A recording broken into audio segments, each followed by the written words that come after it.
The knock on the door came at precisely 7:13 p.m. on Christmas night, when the last thing Michael Evans expected was company. Later, he would remember checking his watch, a habit from years of punctuality at the office, before shuffling to answer it, wearing the same faded sweater he'd worn for 3 Christmases running. Later still, he would understand that some moments divide your life into before and after, and that opening his door to find Emma Winters, his boss of 7 years, standing in the gently falling snow with determination in her eyes, was exactly such a moment. But I'm getting ahead of myself. If you're enjoying this story so far, please hit that like button and subscribe to the channel for more emotional stories that will touch your heart. Your support means everything to us. Michael had always been the first to arrive at Winters Publishing each morning. By 6:30 a.m., he would be at his desk, reviewing manuscripts with a red pen and a cup of black coffee, the office quiet except for the hum of the heating system. He took pride in his work as senior editor, even if his paycheck barely covered rent for his small apartment and the medications his mother needed in her nursing home across town. Emma Winters had inherited the publishing house from her father 5 years earlier. At 34, she was younger than Michael by 8 years, but carried herself with the confidence of someone born to lead. The employees respected her sharp business mind and fair management style, though few knew her beyond professional interactions. Michael certainly didn't. Their conversations rarely strayed beyond work matters, despite the fact that he had secretly admired her from the moment she took over the company. "I need to speak with you," Emma said that Christmas night, snowflakes melting in her dark hair. "May I come in?" Michael's apartment was embarrassingly sparse, a second-hand couch, a small television, and a kitchen table with a single-place setting where he'd eaten his microwaved Christmas dinner an hour earlier. No tree, no decorations.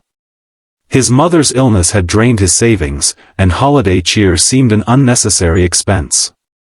"I'm sorry for the intrusion," Emma continued, removing her coat to reveal an elegant red dress that made Michael acutely aware of his worn jeans and sweater.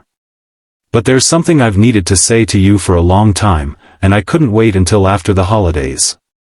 Michael's mind raced. Was the company downsizing? Had his performance slipped? He couldn't afford to lose this job, not with his mother's care costs rising every month. "You've been with Winters Publishing for 12 years now," Emma said, her voice steady but with an undercurrent of something Michael couldn't identify. "You were there before me, and you've been my right hand since I took over."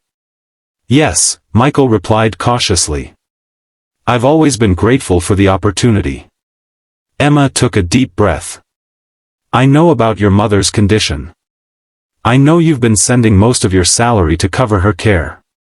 I know you take the bus for an hour each way because you can't afford a car. I know you haven't taken a vacation in 5 years." Michael felt his face flush with embarrassment. He'd worked so hard to keep his financial struggles private. "How did you?" "I pay attention, Michael. More than you realize." Emma's eyes softened. "I also know you're the reason Winters Publishing survived when my father died. Your editorial instincts saved us from bankruptcy when you discovered that manuscript everyone else had rejected. The book had become their biggest bestseller in decades. Michael had simply been doing his job. What I don't understand," Emma continued, "is why you've never asked for a raise, or a promotion, or even recognition." Michael looked down at his worn carpet. "It wasn't necessary. I'm just grateful to have steady work." Emma stepped closer. "That's what I admire most about you. Your humility. Your dedication. Your kindness to every author who walks through our doors, even when their work isn't ready." Michael felt increasingly confused. This didn't sound like a termination conversation. "I've come here tonight because I can't stand it anymore," Emma said, her professional demeanor cracking slightly. "I can't stand watching you sacrifice everything while asking for nothing in return." She reached into her purse and pulled out an envelope. "First, this is the deed to a house. It's yours now. It's close to your mother's nursing home and has enough space for her to move in with you when she's ready for less intensive care." Michael stared at the envelope, unable to comprehend what was happening. I don't understand. Second, Emma continued, pulling out another document, this is your new contract. You're now editorial director with a salary that reflects your true value to the company. Michael's hands trembled as he took the papers.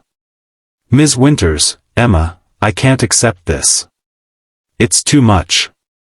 It's not charity, Michael. It's what you've earned. Emma's voice wavered slightly. But there's something else. Something more personal. The room seemed to grow very quiet. Michael could hear the old radiator clicking in the corner, the distant sound of Christmas music from another apartment. I've watched you for years, Emma said softly. I've seen your dedication, your integrity, your quiet strength. I've seen how you stay late to help new employees, how you cover for others when they're struggling, how you never take credit for your successes. She took another step toward him. What began as professional admiration has become something much deeper. I've tried to ignore it, to maintain appropriate boundaries, but I can't pretend anymore. Michael felt as though the floor beneath him had disappeared. This couldn't be happening. Not to him. Not with her. I know this is unconventional, Emma said, her professional composure now completely gone, replaced by vulnerable honesty. I know I'm your boss. I know there are 1,000 reasons why this is complicated. But I also know that life is too short to ignore what matters most. She reached for his hand. Michael Evans, I'm in love with you. I have been for years. And I'm asking if you would consider a future with me, not as my employee, but as my partner. The silence that followed seemed to stretch for an eternity. Michael's mind raced through every interaction they'd had over the years, searching for signs he might have missed. The way she always sought his opinion in meetings. The coffee that appeared on his desk on difficult mornings. The gentle corrections when he worked too late. I don't have much to offer, he finally said, his voice barely above a whisper. Emma's smile was radiant. You have everything I've been looking for my entire life. What about the company? The other employees? We'll figure it out, she said. Together. If you want to. Michael looked around his sparse apartment, at the life he'd accepted as his lot. Then he looked at Emma, with snowflakes still melting in her hair and hope in her eyes. Yes, he said simply. I want to. That Christmas night changed everything for Michael Evans. Not because of the house or the promotion, though those things certainly improved his circumstances. What changed his life was the realization that his worth wasn't measured by his bank account or his address, but by the impact he'd had on others, especially on one person who had seen his true value all along. Asterisk asterisk asterisk. 3 years later, Michael and Emma stood in the garden of their home, hosting the annual Christmas party for Winters Publishing. Michael's mother sat comfortably in a chair nearby, her health improved enough that she could live with them with part-time nursing care. The publishing house had thrived under their joint leadership. Michael's editorial vision complemented Emma's business acumen perfectly. They had married the previous spring in a small ceremony attended by their closest friends and colleagues. Remember our first Christmas? Emma whispered, leaning against his shoulder as they watched their guests enjoying the festivities. How could I forget? Michael replied. I still can't believe you had the courage to show up at my door. Best decision I ever made, she said, squeezing his hand. Though I was terrified you'd say no. I almost did, Michael admitted. I couldn't imagine why someone like you would want someone like me. Emma turned to face him. Because you taught me what really matters. Success isn't about profit margins or bestseller lists. It's about integrity, compassion, and loving someone enough to show up at their door on Christmas night. As the snow began to fall gently around them, just as it had 3 years earlier, Michael reflected on how completely his life had transformed. From loneliness to love. From poverty to security. From isolation to community. But the greatest change wasn't in his circumstances. It was in his understanding that everyone deserves happiness, even those who have forgotten how to hope for it. Sometimes, that happiness arrives unexpectedly, on a snowy Christmas evening, in the form of a knock on the door. If this story touched your heart, please don't forget to like this video and subscribe to our channel for more inspiring content that reminds us all of the power of love and second chances. Your support helps us continue sharing stories that make a difference.